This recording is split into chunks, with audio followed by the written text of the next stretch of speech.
Welcome to Solvetic, your channel to always learn technology easily. Below in the description, you will find useful links we used in this video.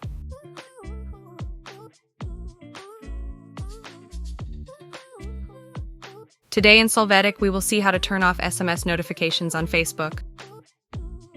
We start by entering Facebook and then click on the account icon. After that, we enter Settings and Privacy, and then Settings. Here we will enter the Notifications category.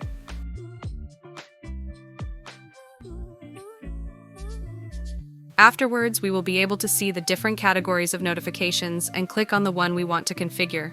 Within each one, we can deactivate being notified by SMS. Hey, remember to subscribe Solvetic channel.